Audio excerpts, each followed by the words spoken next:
అందరికీ నా హృదయపూర్వక నమస్కారాలు. ప్రత్యేకంగా ఈ జనసేనని అర్థం చేసుకొని ఈ రోజున పిఠాపురంలో మన జనసేన పార్టీని బలోపేతం చేయడానికి వచ్చిన ఎంపీటీసీలని, లాయర్ని, నాయకులని, పేరు పేరున విభిన్నమైన సామాజిక వర్గాల నుంచి వచ్చిన ప్రతి ఒక్కరికి కూడా నా హృదయపూర్వక నమస్కారాలు. మనస్ఫూర్తిగా మీ అందరినీ జనసేన కుటుంబంలోకి ఆహ్వానిస్తా ఉన్నాం. ఇది ఫోటోలకో, ఇంక నేను ఒక నియోజకవర్గాన్ని, మన పిఠాపురాన్ని నా స్వస్థలం చేసుకోవడానికి వచ్చాను ఇక్కడికి.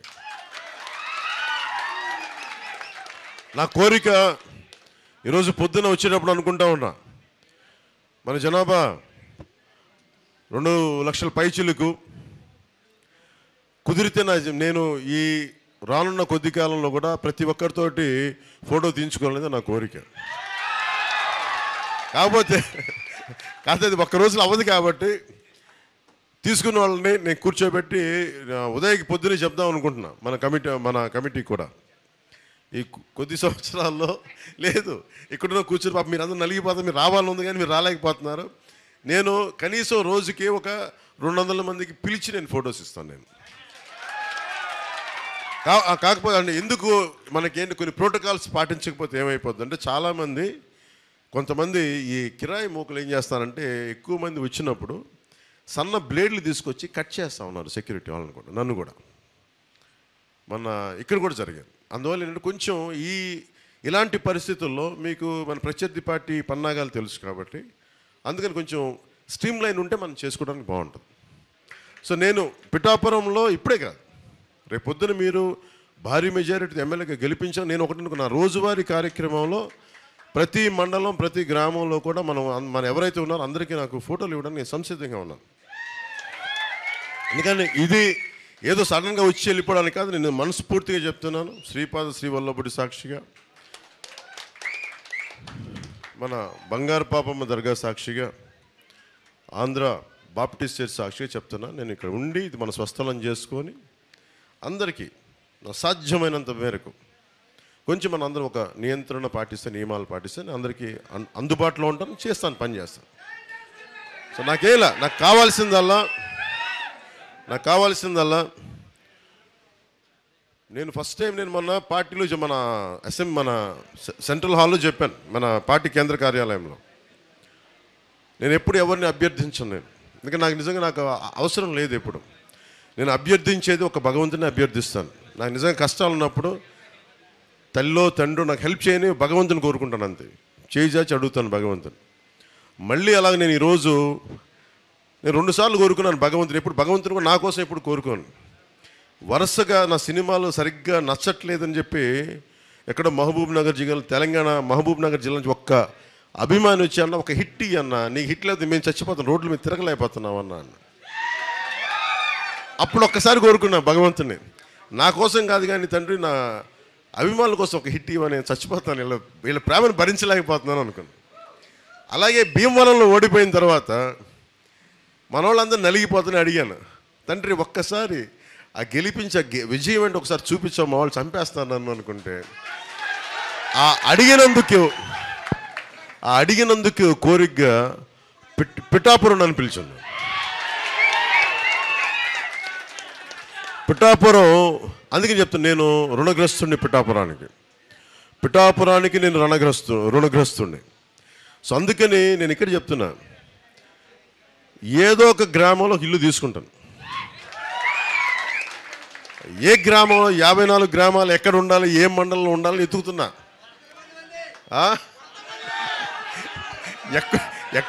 భగవంతుడు శ్రీపాద శ్రీవల్లభుడు తల్లి ఎక్కడ అనుమతిస్తే, ఎక్కడ దొరికితే అక్కడికి వచ్చి, కానీ అది మన పిఠాపురంలోనే ఉంటుంది. నేను మీకు అండగా ఉంటానని తెలియజేసుకుంటూ, ఎందుకంటే నేను మిగతా చోట్ల కూడా తిరగాలి, మిగతా కార్యక్రమాలు చేయాలి కాబట్టి మనస్ఫూర్తిగా మీ అందరికీ ఇంకొక మారు అందరిని ప్రత్యేకించి కలుసుకుంటానని నేను మీకు మాటిస్తాను. నేను మన టీ టైం ఉదయ్, నాకు తంగెళ్ళ ఉదయ్ శ్రీనివాస్ కంటే కూడా టీ టైం ఉదయ్ ఒక 25,000 మందికి 2017లో ప్రారంభించి 4,000 సంస్థలు ఏమన్నా 4,000 ఫ్రాంచైజీలు స్థాపించి ఒక స్టార్ బక్స్ లాగా, ఒక బరిస్టా లాగా, కాఫీ డే లాగా 10 లక్షల ఖర్చుతోటి 4,000 మంది ఎంటర్ప్రెన్యూర్స్ని తయారు చేసి అందరూ మనకి డిగ్రీ చేసి మన ఇంజనీరింగ్ చేసి రకరకాల సుఖాల్లోకి వెళ్లకుండా కూర్చొని 2 సంవత్సరాలు 10 లక్షల ఒక మధ్యతరగతి కుటుంబం నుంచి వచ్చి 10 లక్షల రూపాయలు పెట్టుబడి పెట్టుకొని ఒక టీ పొడి తయారు చేసుకొని అది ఒక చిన్నపాటి షాప్ ఓపెన్ చేసి 2017లో స్టార్ట్ చేసినది 2000 ఇప్పుడు ఈ సంవత్సరానికి 2024కి 4,000 అవుట్లెట్స్ పెట్టాడు. దాంట్లో 1,100 మంది మహిళలకే ఇచ్చాడు ఎంటర్ప్రెన్యూర్స్గా. ఇది ఎందుకు చెప్తున్నానంటే ఇది మన నేల నుంచి వచ్చినాడు. ఎక్కడో విదేశాల నుంచి వచ్చి ఎన్నికల కోసం వచ్చి వెళ్ళిపోయాడు కాకుండా మన నేలలో ఉండి మన నేలకి ఉద్యోగాలు ఇచ్చి మన నేల నుంచి సంపద సృష్టించి ప్రతి అవుట్లెట్లో 4 నుంచి 6 మంది మనకు ఉపాధి అవకాశం కల్పించాడు ఉదయ్, మనకి టీ టైం ఉదయ్. ఆ ఉదయ్ని ఈ రోజున మనందరం కూడా నాతో పాటు ఉదయ్ని, టీ టైం ఉదయ్ గారిని, తంగెళ్ళ ఉదయ్ శ్రీనివాస్ గారిని మన కాకినాడ పార్లమెంట్ అభ్యర్థిగా గాజు గ్లాసు గుర్తు మీద, తెలుసు కదా గాజు గ్లాసు, పగిలే కొద్ది పదిలే కొద్ది గాజు గ్లాసు, దానికి తోడు మన కూటమి, ఒకవైపు మధ్యలో నరేంద్ర మోడీ గారు, ఒకవైపు చంద్రబాబు నాయుడు గారు, ఇంకోవైపు జనసేన, మీ అందరూ ఇష్టపడే నేను, మన పొత్తు గెలుస్తుంది, మన పొత్తు ప్రభుత్వంలోకి రాబోతుంది. ఇందాక చాలామంది ఎంపీటీసీలు వస్తే ఒకటే మాట మాట్లాడారు, మేము ఈ ప్రభుత్వంలో పనిచేసాం, ఈ పార్టీకి పనిచేసాం, మాకు గుర్తింపు లేదు అంటే మీరు కష్టపడితే గుర్తింపు ఇచ్చే వ్యక్తిని నేను. దానికి కారకుడు ఒకటే చూడండి, ఉదయ్కి నేను ఒకటే చెప్పా. 2016లో నా దగ్గరికి వచ్చి నేను పని చేసుకుంటాను, పాపం 2016లో నేను పని చేస్తాను, వద్దు నువ్వు బాగా చదువుకో, బాగా సంపాదించుకో, నువ్వు ముందు నీ కాళ్ళ మీద నువ్వు నిలబడని చెప్పాను. ఆ రోజున నిలబడిన తర్వాత 19 ఎన్నికలకి తన స్నేహితుల్ని, తన కుటుంబ సభ్యులందరినీ కూర్చొని ఓటింగ్ చేయించాడు ఆ రోజున. ఆ రోజు 2019 నుంచి పని చేసుకుంటూ వెళ్ళాడు. అంటే నేను కష్టాన్ని గుర్తించేవాడని చెప్పడానికి, అందరినీ కలుపుకెళ్ళిపోయే వ్యక్తి. అలాగే తను ఒకటే చెప్పాను, ఎవరు పార్టీలోకి రావాలనుకున్నా అందరినీ మనస్ఫూర్తిగా ఆహ్వానించు.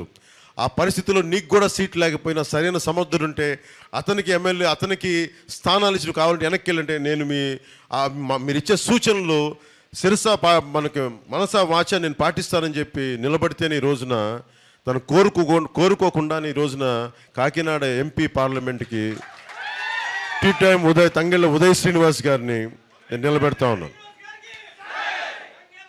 ఈ రోజున నేను ఎందుకు పర్లేదు చప్పలు కొడుతురు కానీ మీరు నినాదాలు కావాలి కదా, మావాడికి శక్తి కావాలి కదా, మావాడికి మీ నినాదాలే కదా, మీ జై జయ ధ్వానాలే కదా శక్తి పార్టీకి. పిడికిలి బిగిస్తేనే కదా బలం. ఇలా లూజ్గా ఎందుకు మాట్లాడతాం, పిడికిలి బిగించి కొడితేనే కదా దెబ్బ తగిలేదు. సో నేను ఒకటే కోరుకుంటా ఉన్నాను, మా జనరల్ సెక్రటరీ సత్యగా రండి, మీరు కూడా రండి.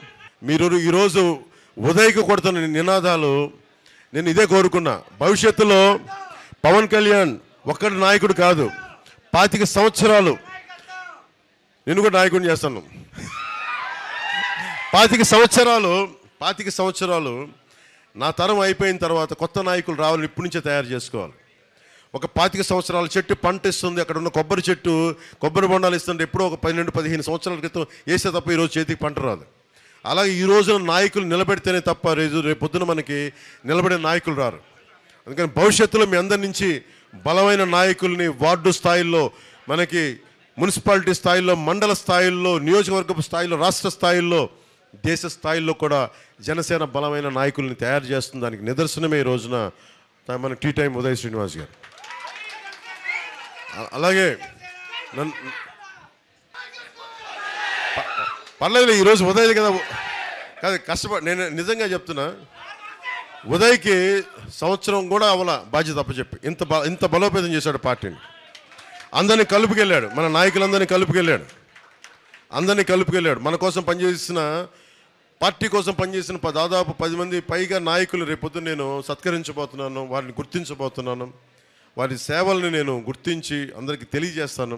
మన నాయకులందరికీ, మన చల్ల వెంకటలక్ష్మి గారితో సహా ప్రతి ఒక్కరికి నా హృదయపూర్వక ధన్యవాదాలు. నాకేం ఈసారి చిన్న మెజారిటీతో కాదబ్బా, కొంచెం భారీ మెజారిటీతో గెలిపించాను. ఎందుకంటే నేను ఆలోచిస్తే నేను